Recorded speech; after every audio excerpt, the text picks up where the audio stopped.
bima kasabat aydin nas liyudhiqahum ba'dalladhi 'amilu la'allahum yarji'un.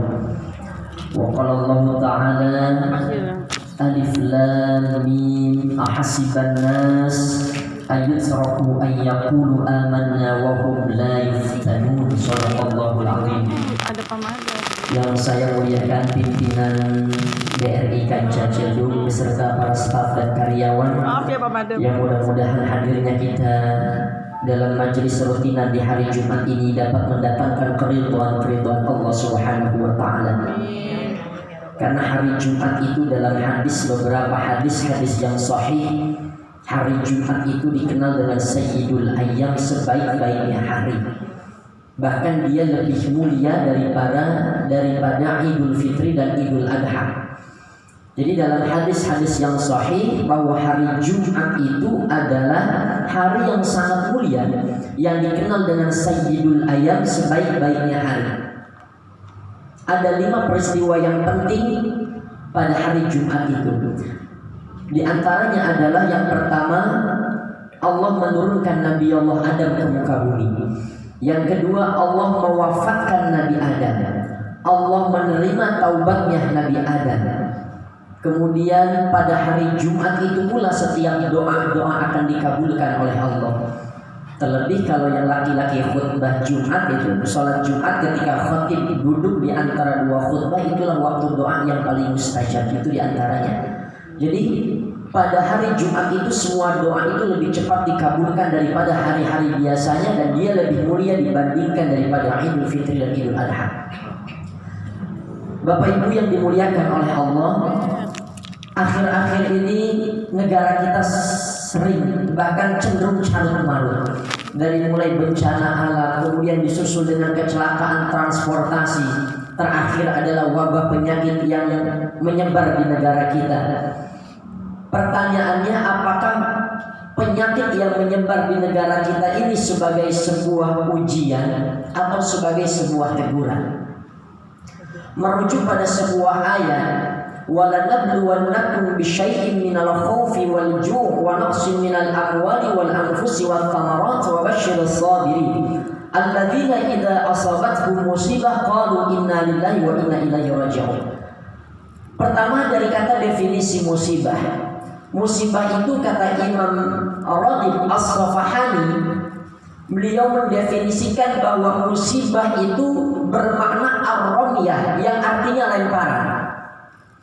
Maka setiap kata musibah itu indikatornya adalah akibat ulah kesalahan perbuatan manusia. Maka setiap kata musibah itu indikatornya adalah akibat perbuatan manusia. Maka maknanya ar-ramyah, artinya melempar. Maka kata Allah, dhaharal fasadu fil barri wal bahri bima kasabat aydin nas. Telah terjadi kerusakan di daratan. Kalau ulama-ulama dulu menerjemahkan itu, di daratan itu, kerusakan di daratan itu adalah banjir, tanah longsor. Tapi ulama-ulama kontemporer menerjemahkan itu polusi udara. Polusi udara itu salah satu kerusakan. Terjadi kerusakan di daratan dan di lautan. Bima kasabat aydin nas, yang disebabkan oleh perbuatan manusia itu sendiri. Maka kata ulama, kata mufassir Imam Sya'rawi mengatakan perbuatan ini adalah perbuatan yang merusak. Maka kata Allah dalam ayat lain, wala tufsidu fil ardi ba'da islahiha, janganlah engkau berbuat kerusakan di muka bumi sebagaimana bumi ini sudah Allah tata dengan baik. Maka musibah itu bermakna ar-ramyah, lemparan, hasil dari perbuatan manusia.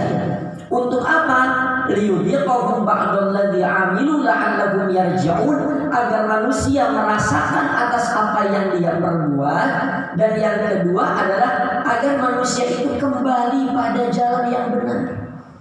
Kembali pada jalan yang benar. Maka kalau wabah penyakit ini menimpa kepada orang yang baik, maka hakikatnya itu ujian. Kenapa diuji? Naik kelas. Jadi jangan mengira bahwa orang yang beriman itu tidak diuji.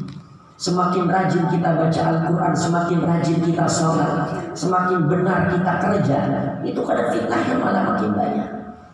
Justru orang yang jujur, orang yang benar, disiplin dalam bekerja, justru itu yang akan disingkirkan. Karena kata Nabi, akhir zaman itu kita menggenggam kebenaran seperti menggenggam bara api. Digenggam panas, dilepaskan dia akan mati. Dan itu hadisnya jelas. Akan datang suatu masa sayati 'alan nasi zaman khadda'atun yukadzabu fiha as-shadiq. Akan muncul nanti di tengah-tengah manusia, kata Rasul, di mana khadda'atun yukadzabu fiha as-shadiq, orang-orang yang berdusta, orang-orang yang berbohong malah dianggap benar, malah dibela. Wa yusaddaqu fiha al-kadzib, sedangkan orang-orang yang benar malah didustai, orang-orang yang benar malah dicurangi. Wa yu'tamanna fiha al-kha'in, orang-orang yang berkhianat justru akan diberikan amanah. Wa yukhawwana fiha al-amin, justru orang-orang yang amanah, orang-orang yang jujur, dia didustai, dia dikhianati. Dan nanti akan muncul, kata baginda Rasul, penyakit ruwaibidah. Ma huwa ruwaibidah ya Rasulullah? Apa itu penyakit ruwaibidah? As-safihu yatakallam fi amril 'ammah, orang bodoh yang memimpin suatu urusan. Itu nanti akan muncul di tengah-tengah manusia. Bapak Ibu yang dimuliakan oleh Allah, jadi musibah itu bermakna aromiyah. Kalau dia menimpa orang baik, itu ujian, sabar saja. Karena kata Nabi, tidak ada ujian yang lebih berat melainkan ujiannya para nabi dan rasul. Jadi kalau kita diuji oleh Allah di dunia, jangan bertanya kenapa kita diuji. Kenapa kita diuji? Jangan bertanya. Karena memang dunia itu tempatnya ujian. Alif Lam Mim. Kata ulama, kata mufasir, ketika Allah memulai ayat dengan huruf munqata'ah seperti Alif Lam Mim, Yasin, Kaf, Ha, Ya, Ain, Shad, itu orang Arab dulu nggak ngerti apa maknanya. Makanya ulama-ulama tidak ada yang berani menafsirkan apa maknanya. Pasti akan dikatakan oleh ulama, wallahu a'lam bishawab. Cuma Allah yang tahu. Wallahu a'lam bimuradi. Kata ulama, ketika Allah memulai Al-Quran, memulai sebuah surat dengan kata huruf munqata'ah, Alif Lam Mim, contohnya itu ahasiban nas ayutraku ayyaqulu amanna wa hum la yuftanun, itu ada informasi penting kata ulama yang Allah tekankan di situ. Alif Lam Mim, ahasiban nas ayutraku ayyaqulu amanna wa hum la yuftanun. Apakah ketika manusia mengatakan saya beriman kepadamu ya Allah, dan kita komitmen dengan keimanan kita, itu tidak diuji oleh Allah. Jangan mengira, kata Allah, ketika orang mengatakan beriman kepada Allah dan dia komitmen dengan keimanannya lalu Allah tidak uji. Justru semakin besar keimanan dia, akan semakin besar ujian yang datang untuk menimpanya. Bahkan dalam kitab Tanbihul Ghafilin, itu tandanya Allah menguji manusia, itu tandanya Allah sayang. Malaikat itu sempat bertanya, ya Allah, kenapa orang-orang soleh, orang-orang baik itu kau uji dengan ujian yang begitu berat? Kata Allah, karena aku sayang kepadanya. Aku ingin ketika dia kembali kepadaku, dia terlepas dari 3 hal. Bersih dari noda dan dosa, membawa pahala yang cukup banyak, dan aku ridho kepadanya. Jadi semakin besar keimanannya, akan semakin besar ujiannya. Tapi kalau musibah bencana itu datang menimpa kepada orang yang tidak baik, maka itu namanya teguran. Tadi liyudhiqahum ba'dallazi 'amilu la'allahum yarji'un, supaya dia kembali ke jalan yang benar. Kita kalau kerja nggak beres, itu kan dapat surat peringatan 1, surat peringatan 2. Liyudhiqahum ba'dallazi, supaya kita kerjanya jadi benar lagi, supaya kita kembali komitmen dengan bagaimana SOP pekerjaan kita. Allah juga begitu. Ketika kita sudah melenceng dari aturan Allah, liyudhiqahum ba'dallazi, Allah ingatkan kita. Dipanggil SP pertama, surat panggilan kedua, kita masih ngeyel juga, dipecat.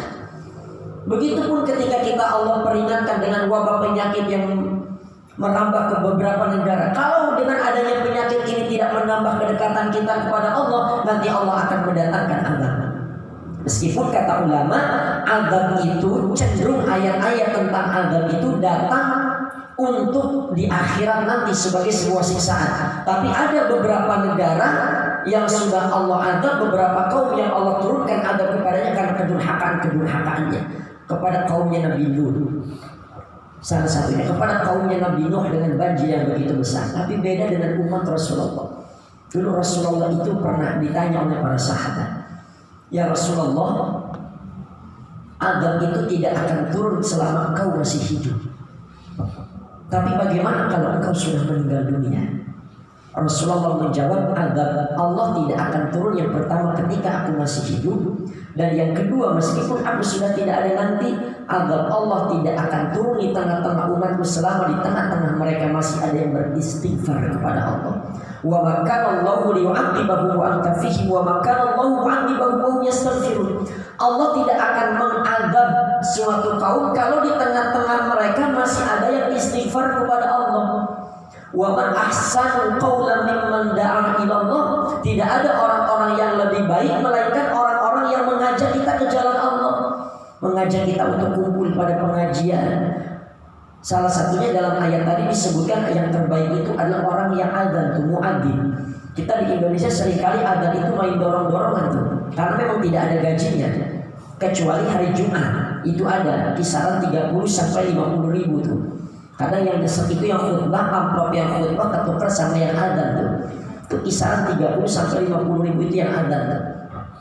Nah, jadi kalau itu merupakan teguran, maka solusinya adalah bertaubat, kembali kepada Allah, kembali pada jalan yang benar. Kenapa ditegur? Agar kita kembali pada jalan yang benar. Liyudhiqahum ba'dalladzi 'amilu la'allahum yarji'un. Makanya saya sampaikan di beberapa tempat, bisa jadi virus ini tidak akan hilang meskipun kita mematuhi protokol kesehatan, meskipun kita harus mematuhi sebagai sebuah ikhtiar. Pemerintah sudah menerapkan itu, tapi kok yang terkena semakin banyak, yang terkena semakin banyak. Lalu apa salahnya Islam memberikan solusi? Karena bisa jadi apa yang dilakukan oleh akal sehat manusia secara medis, protokol kesehatan, baik sistem yang diterapkan oleh pemerintah, bisa jadi secara syariat tidak bisa menghilangkan wabah penyakit yang ada. Tapi Islam mengajarkan apa diantaranya? Wasta'inu bis-sabri was-shalah. Minta tolonglah kepada Allah dengan sabar dan salat. Walanabluwannakum, kata Allah. Manusia itu pasti sungguh akan Allah uji. Ayatnya itu mutlak. Walanabluwannakum, pasti, betul-betul pasti manusia akan Allah uji mereka. Bisyai'in, dengan sedikit. Allah bilang gak banyak. Bisyai'in, dengan sesuatu yang sedikit. Minal khauf, dengan rasa takut. Kerjaan menjadi terancam. Teman batuk sedikit, hati kita was-was, jangan-jangan kena corona nih. Dulu orang sama kentut benci, sekarang lebih menghargai kentut daripada batuk. Orang batuk lebih wah corona. Minal khauf, rasa takut.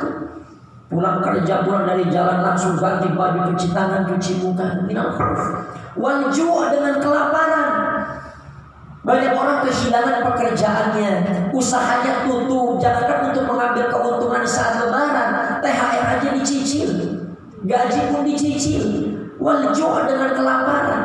Minal khaufi wal ju' wa naqsin minal amwal, berkurangnya harta, berkurangnya pendapatan. Bahkan beberapa kantor itu tidak sanggup menggaji karyawannya.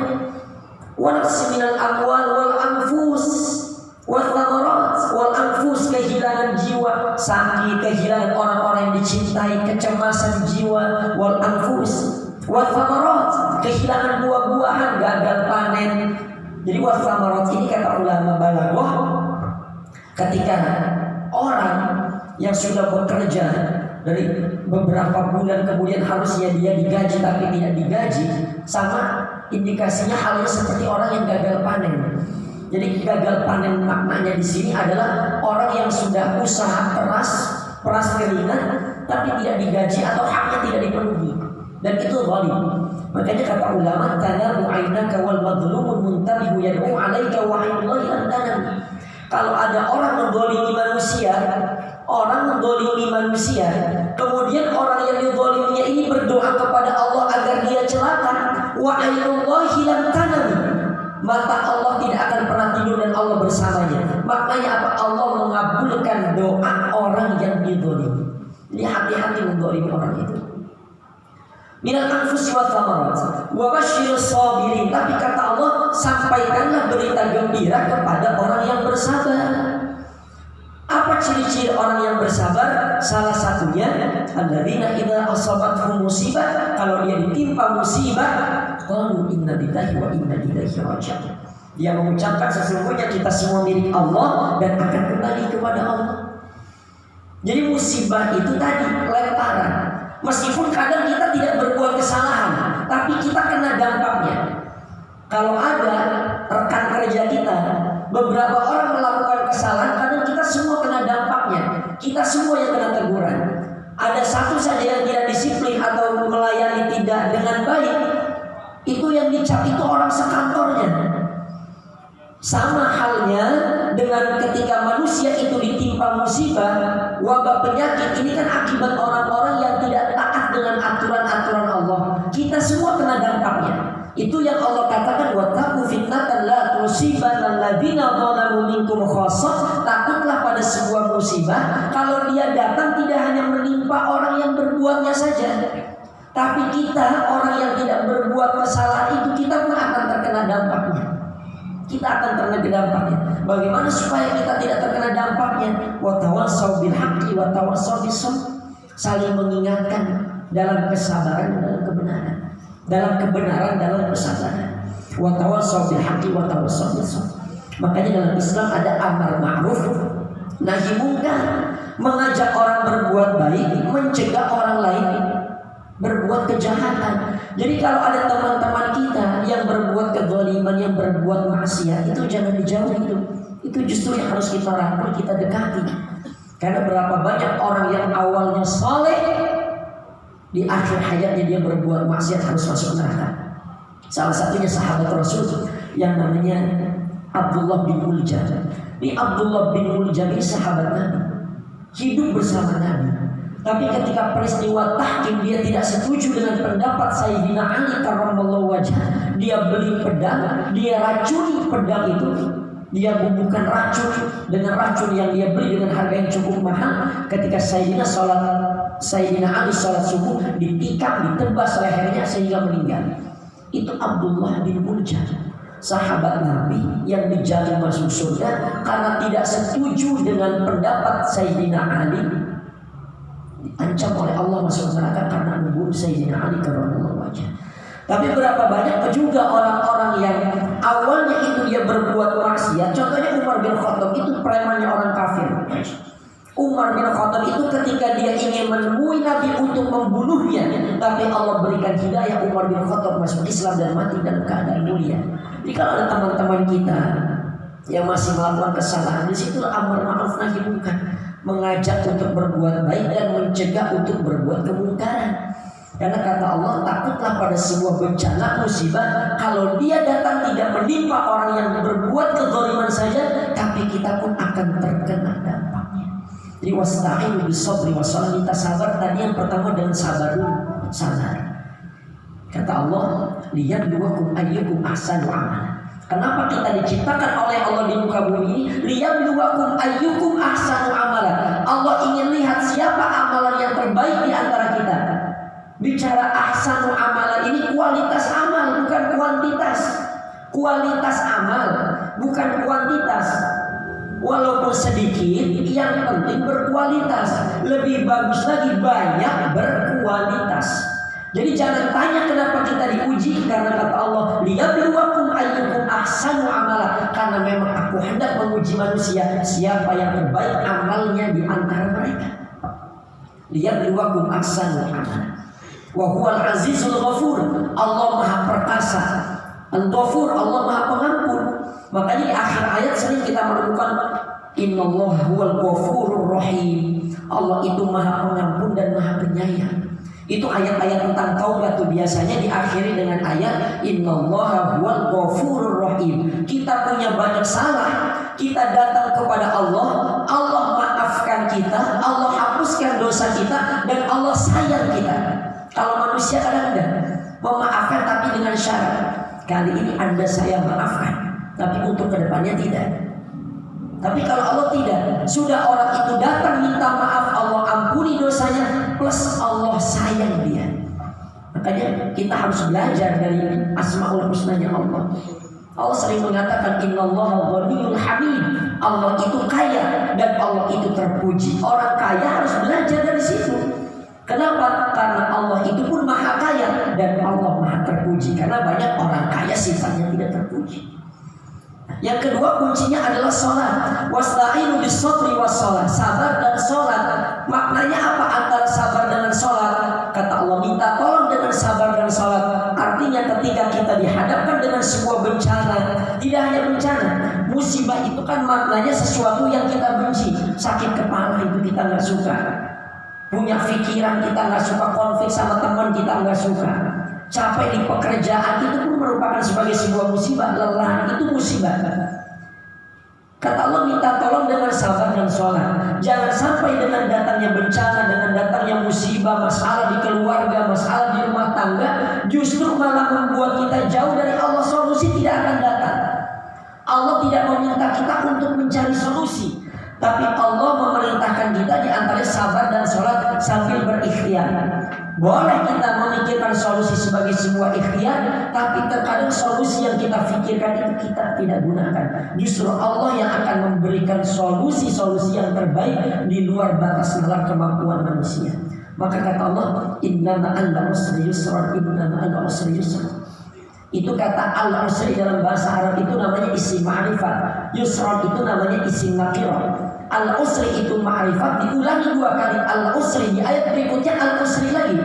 Ayat sebelumnya yusra, nakirah dalam kaidah bahasa Arab. Ayat berikutnya lagi yusra, itu nakirah juga.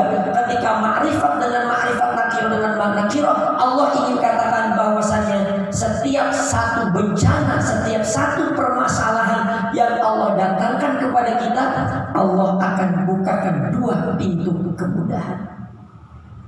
Ada orang, bagaimana ya Allah, masalah berat, dia belum sholat, belum sabar, dia sudah bagaimana ya Allah. Sedangkan mendekatkan diri kepada Allah saja belum. Kita ingin mengajukan proposal, kita bergantung pada manusia. Ajukan dulu proposal kita kepada Allah.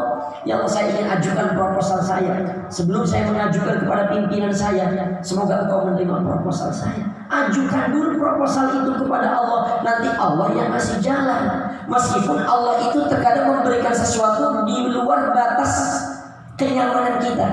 Kita sudah menduga akan terjadinya keberhasilan, ternyata tidak berhasil. Makanya kalau ada istilah siapa yang kerja keras pasti sukses, pasti berhasil, itu khawatir nanti manusia akan melupakan eksistensi Tuhannya. Siapa yang kerja keras akan berhasil. Kalau selalu dan pasti berhasil, khawatir nanti manusia akan melupakan eksistensi Tuhannya. Kalau definisinya siapa yang kerja keras pasti berhasil, mohon maaf, itu pemulung itu sering saya temui jam 3 subuh. Dia sudah keliling mencari sampah, mencari barang-barang bekas untuk dia jual. Jadi kenapa terkadang kita sudah buat rencana, ternyata pada endingnya gagal? Itu hakikatnya Allah ingin ingatkan kita bahwasanya hidup ini ada yang mengatur. Hidup ini ada yang mengatur. Hidup ini bukan maunya kita, tapi hidup ini adalah maunya Allah. Hidup ini ada yang mengatur. Tapi untuk mencapai pada sebuah tujuan, pada sebuah cita-cita, kita harus ikhtiar. Meskipun nanti ending hasil akhirnya itu ada pada Allah. Ada pada Allah. Wasta'inu bis-sabri was-shalah, dengan sabar dan sholat. Kalau sudah sholat, nanti Allah yang akan kasih jaminan tuh. Walau anna ahlal qura amanu wattaqaw la fatahna 'alaihim barakatin minas sama'i wal ardh. Seandainya manusia itu bertakwa semua kepada Allah, la fatahna 'alaihim barakatin minas sama'i wal ardh, pasti Allah akan membukakan pintu keberkahan di langit dan di bumi. Walakin kadzabu fa akhadnahum bima kanu yaksibun. Cuma sayangnya banyak manusia yang mendustakan ayat-ayat Allah. Maka dalam kitab Tanbihul Ghafilin, Imam Abu Ishaq Al-Farqani dikatakan hidup bernegara, hidup kita di rumah tangga itu seperti kita naik sebuah kapal. Kalau ada satu orang saja yang ngebocorin itu kapal, ngebolongin itu kapal, kapal tenggelam, itu yang mati bukan hanya orang yang ngebolongin kapal itu. Seluruh penduduk yang ada dalam isi kapal itu semua akan tenggelam dan semua akan mati. Kita punya rencana, Kita taat kepada Allah, tapi ada satu saja orang yang meninggalkan sholat, yang tidak mau ibadah, itu nanti akan menjadi penghambat. Itu akan menjadi penghambat. Maka kata Allah, anfusakum wa ahlikum nar, jaga diri kita, jaga keluarga kita dari siksa api neraka. Saya, kita semua ini yang mengajak pada kebaikan, bukan berarti kita paling baik, tidak. Bukan berarti kita tidak ada dosa. Kenapa kita terlihat baik di hadapan orang lain? Itu bukan karena kita orang baik, tapi karena Allah tutup aib-aib kita. Jadi kalau teman kita punya dosa, itu kita tutup aib-aibnya. Kita ajak pada kebaikan. Kita mengajak pada kebaikan bukan berarti kita orang soleh, bukan berarti kita orang baik, tapi kita saling mengingatkan karena khawatir nanti kita dimintakan pertanggungjawaban di hadapan Allah ketika ada orang berbuat kemaksiatan, tapi kita diam dengan kemaksiatan itu. Kalau kita tidak mampu untuk menasehatinya, setidaknya hati kita membenci perkataan perbuatan yang tidak baik. Terakhir, saya tutup perkataan yang mulia dari Imam Syafi'i. Jika kita belum sanggup untuk menjadi orang soleh, setidaknya kita mampu mencintai orang-orang soleh. Jika kita belum sanggup untuk menjadi orang baik, setidaknya kita mencintai perbuatan baik. Jika kita belum mampu untuk berbuat jujur, setidaknya kita benci dengan ketidakjujuran. Karena berawal dari situlah nanti semuanya akan Allah tambahkan hidayah kepada kita. Mudah-mudahan dengan pengajian Jumat rutin ini akan selalu istiqomah, meskipun hanya seminggu sekali. Yang penting istiqomah. Karena kata Allah, maaf kata baginda Rasulullah SAW, al istiqomah khairun min alfi qaramah. Sebuah amal ibadah yang istiqomah dilakukan itu lebih baik daripada amal banyak tapi tidak konsisten. Jadi meskipun kita sehari hanya sholat duha 2 rakaat, tapi istiqomah itu lebih baik daripada kita mengerjakan banyak tapi kita tidak konsisten. Mudah-mudahan kehadiran kita ini mendatangkan keridhaan dari Allah Subhanahu wa taala. Allah jaga kita semua, Allah lindungi diri kita, Allah lindungi keluarga kita, anak keturunan kita semua dari bencana-bencana, wabah-wabah yang sedang menyebar di negara kita. Allah berikan kepada kita sehat walafiat, panjang umur, dan Allah berikan kelancaran, keberkahan kita dalam mencari nafkah untuk menafkahi keluarga kita. Ila hadrati sayyidina Rasul. Fatihah. Bismillahirrahmanirrahim. Alhamdulillahi rabbil alamin. Arrahmanir rahim. Maliki yaumiddin. Iyyaka na'budu wa iyyaka nasta'in. Ihdinas siratal mustaqim. Siratal ladzina an'amta 'alaihim ghairil maghdubi 'alaihim waladdallin. Amin. Allahumma shalli 'ala sayyidina Muhammadin al-fatih lima ughliqa wa khatim lima sabaq. Nasiril haqqi bil haqq wal hadi ila siratikal mustaqim wa 'ala alihi wa ashabihi haqqa qadrihi wa miqdarihi al-'azim. Allahumma iftah 'alaina abwabal khair wa abwabal barakah wa abwabal ni'mah wa abwabal rizqi wa abwabal quwwah wa abwabal sihah wa abwabal salamah wa abwabal jannah. Allahumma 'afina min kulli bala'in dunya wa 'adzabil akhirah, syarrul dunya wa syarril akhirah. Ghafarallahu lana wa lahum bi rahmatika ya arhamar rahimin. Rabbana atina fid dunya hasanah wa fil akhirati hasanah wa qina 'adzabannar. Wa sallallahu ala sayyidina Muhammad wa ala alihi wa sahbihi wasallam. Alhamdulillahi rabbil alamin. Terima kasih. Allahumma fiqil aqul tariq. Assalamualaikum warahmatullahi wabarakatuh.